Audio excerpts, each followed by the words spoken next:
Kepemimpinan nasional adalah kelompok pemimpin bangsa pada segenap astra kehidupan nasional di dalam setiap gatra, astra gatra, pada bidang atau sektor profesi, baik di suprastruktur, infrastruktur, dan substruktur, formal dan informal, yang memiliki kemampuan dan kewenangan untuk mengarahkan atau mengerahkan kehidupan nasional, bangsa, dan negara dalam rangka pencapaian tujuan nasional berdasarkan Pancasila dan Undang-Undang Dasar 1945, serta memperhatikan dan memahami perkembangan lingkungan strategis guna mengantisipasi berbagai kendala dalam memanfaatkan peluang. Hukum adalah kumpulan peraturan hidup dalam suatu masyarakat yang teratur, bersifat memaksa, mengikat, dan dapat dipaksakan di dalam hukum sebagai suatu kesatuan sistem. Terdapat 3 elemen, yaitu elemen kelembagaan, elemen institusional, elemen kaedah aturan, elemen instrumental, elemen perilaku para subjek hukum yang menyandang hak dan kewajiban yang ditentukan oleh norma aturan itu, atau disebut dengan elemen subjektif dan kultural. Dalam keseluruhan elemen dan aspek-aspek yang bersifat sistematik dan saling berkaitan satu sama lain, itulah tercangkup pengertian sistem hukum yang harus dikembangkan dalam kerangka negara hukum Indonesia berdasarkan Undang-Undang Dasar 1945. Di masa lalu, penegakan hukum berdiri atas prinsip hukum harus ditegakkan sekalipun dunia runtuh. Penegakan hukum yang demikian terbukti telah membelenggu masyarakat dan hukum menjadi semakin kejam di tangan para penegak hukum. Masih terkait dengan penegakan hukum, pembelajaran utama dari 12 tahun terakhir sejak reformasi bergulir di Indonesia, bahwa reformasi sektor hukum sangat memerlukan kepemimpinan yang kuat dan jelas, baik pada tingkat pemerintahan maupun pada tingkat institusional. Terkait dengan hal ini, Mukodas tahun 2007 menyatakan bahwa penyebab utama tertinggalnya Indonesia karena 2 sebab, yaitu yang pertama, lemahnya kepemimpinan dari sisi moral dan sisi intelektualitas. Yang kedua, penegakan hukum yang membuat mafia korupsi atau hukum terus-menerus menguat dan didukung dengan jaringan mafia peradilan yang melibatkan aktor politik.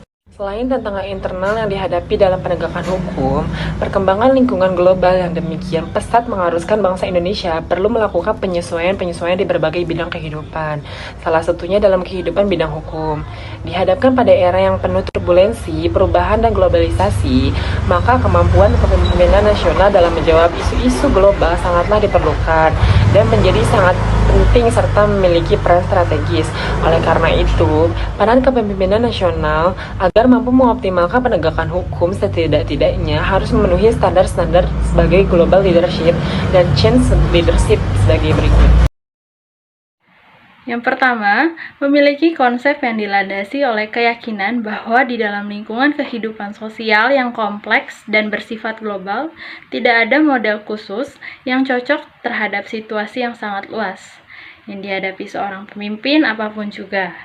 Dengan demikian, seorang pemimpin harus berpikir secara global, yaitu mengandung pesan agar pemimpin selalu berusaha untuk memahami keanekaragaman sistem ekonomi, budaya, hukum, dan politik. Yang kedua, dapat melakukan sinergi positif, menjaga optimisme, pantang menyerah dalam mengejar tujuan, disertai rasa percaya diri. Kepemimpinan nasional dalam penegakan hukum pada saat menyusun dan merumuskan mengenai apa yang dimaksud dengan konsepsi negara hukum Indonesia yang diamanatkan dalam Undang-Undang Dasar 1945, terutama sekarang telah ditegaskan dalam rumusan ketentuan Pasal 1 Ayat 3 Undang-Undang 1945. Penting untuk memahami hukum secara komprehensif terlebih dahulu, sehingga pada akhirnya akan mampu memberikan kontribusi terhadap upaya memperkokoh ketahanan nasional. Kesimpulan yang dapat diambil yang pertama ialah bangsa Indonesia mewarisi tradisi hukum Eropa kontinensial atau Civil War yang cenderung berlebihan pada kegiatan pembuatan hukum tetapi kurang memberikan perhatian pada penegakan hukum, sehingga ketidaktahuan seorang akan hukum tidak dapat membebaskan orang tersebut dari tuntutan hukum. Yang kedua, ketertinggalan bangsa Indonesia dalam berbagai bidang pembangunan disebabkan oleh lemahnya kepemimpinan dalam sisi moral serta intelektual. Penegakan hukum yang justru membuat mafia hukum terus-menerus menguat dan didukung dengan peradilan yang mengakibatkan atau melibatkan aktor politik. Yang ketiga yaitu, selama ini dalam penegakan hukum, masih banyak pihak yang hanya mementingkan aspek kepastian hukum. Namun, apakah hukum itu dapat memenuhi rasa keadilan bagi masyarakat? Masih kurang diperhatikan, sehingga muncul kasus-kasus seperti Mina yang hanya mencuri 3 buah kakao yang harus masuk peradilan dan terancam pidana. Dan banyak kasus lain yang seharusnya cukup diselesaikan secara musyawarah, justru harus melalui proses peradilan. Berkaitan dengan kepastian hukum, hal ini dapat dilaksanakan dengan baik dalam kondisi masyarakat yang stabil. Namun, saat ini masyarakat tengah mengalami berbagai krisis identitas, kepercayaan, dan toleransi. Oleh sebab itu, hukum harus dibuat dengan baik agar dapat diimplementasikan dengan baik, dan hukum harus memenuhi rasa keadilan dan membahagiakan seluruh masyarakat, selain mengandung kepastian hukum. Yang keempat, dengan mengacu pada pembahasan beberapa penjelasan di atas, kepemimpinan nasional memiliki peran strategis dan menjadi kunci utama keberhasilan negara dalam praktek implementasi kebijakan, dalam hal ini di bidang penegakan hukum. Oleh karena itu, pemimpin nasional harus memiliki kualitas yang tidak hanya didasari pada kualitas fisik dan intelektual semata, melainkan juga kualitas rohani. Adanya keseimbangan kualitas antara ketiga aspek tersebut sangat membantu seseorang pemimpin dalam mengoptimalkan perannya dalam suatu organisasi. Sarannya yaitu untuk mendukung keberhasilan peran kepemimpinan nasional dalam mengoptimalkan penegakan hukum sehingga dapat memperkokoh ketahanan nasional, disarankan beberapa hal berikut. Yang pertama, persamaan di hadapan hukum adalah suatu hal asas terpenting dalam hukum modern. Oleh karena itu, kita mengimplementasikannya perlu didukung dengan upaya meningkatkan sosialisasi di bidang hukum kepada seluruh masyarakat. Yang kedua,